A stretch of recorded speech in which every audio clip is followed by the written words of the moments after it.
Hey everybody, I'm Geo, and welcome to Loud and Proud L3Q, a cozy corner of the internet where queer stories stir, simmer, and bloom. Each episode blends memory with meaning, celebrating our elders, our icons, and the tender truths that make us who we are. Grab a mooncake, light a lavender candle, and settle in. It's time to get loud, proud, and gently defiant. Let's begin. Most people said Avery's memory was softening, like oversteeped tea. But today he woke with clarity burning behind his eyelids, the kind you only get when the past knocks gently, like a friend who knows your dog's name. Outside, March stumbled into April.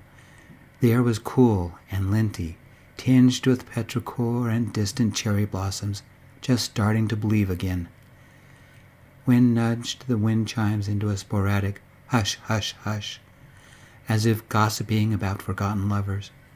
A crow complained from a neighbor's roof, its voice raspy and half-choked, like an accordion exhaling wrong. Avery rolled over, seeing the silver-haired man asleep next to him. With a tender whisper, he leaned over and said, "Wake up, sleepyhead." Tom kissed him, mumbling something about coffee before climbing out of the warm blankets. As Avery dressed, he remembered that night, 5 years ago, when love had taken them to Paris. They'd bought something together, a beautiful little spoon. The spoon was the trigger, silver-plated, crooked at the neck, tucked in the back of the drawer like a forgotten lyric. But Avery knew it by feel. Its slightly warped handle still warm from sun filtering through a smudged window pane.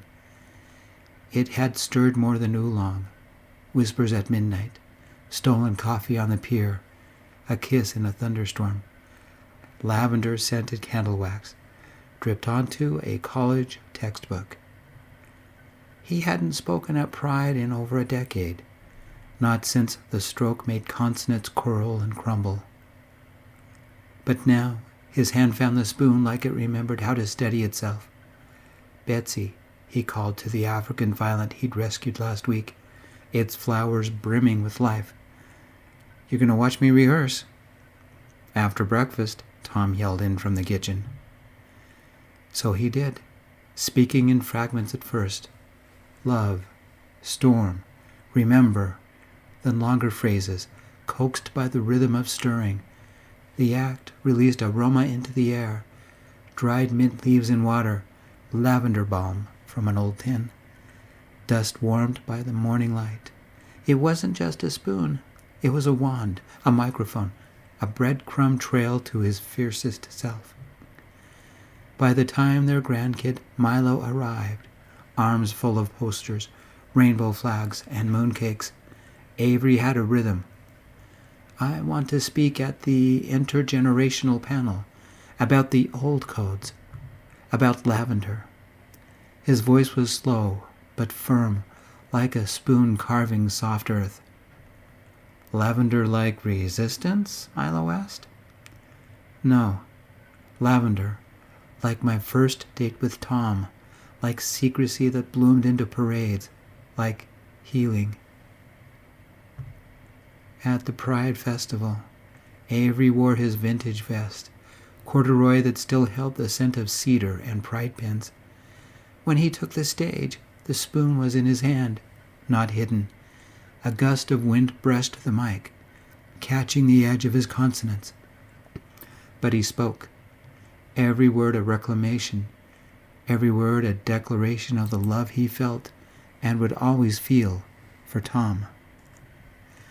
After a teenager approached shyly, "That story, the candle wax and textbooks, I didn't know love could be that vivid." Avery placed the spoon in the teen's hand. "It can be," he replied. Tom took his hand and lightly kissed him on the forehead. "Just remember to stir gently." Thanks for joining me. I'm Geo, and I'm glad you stopped by. Truly. For more stories that stir the soul and feed the heart, visit my other channel at GeoAlred-1698. Until next time, keep loving, keep blooming, and remember, you're part of the story too. I love you all. Peace, my friends.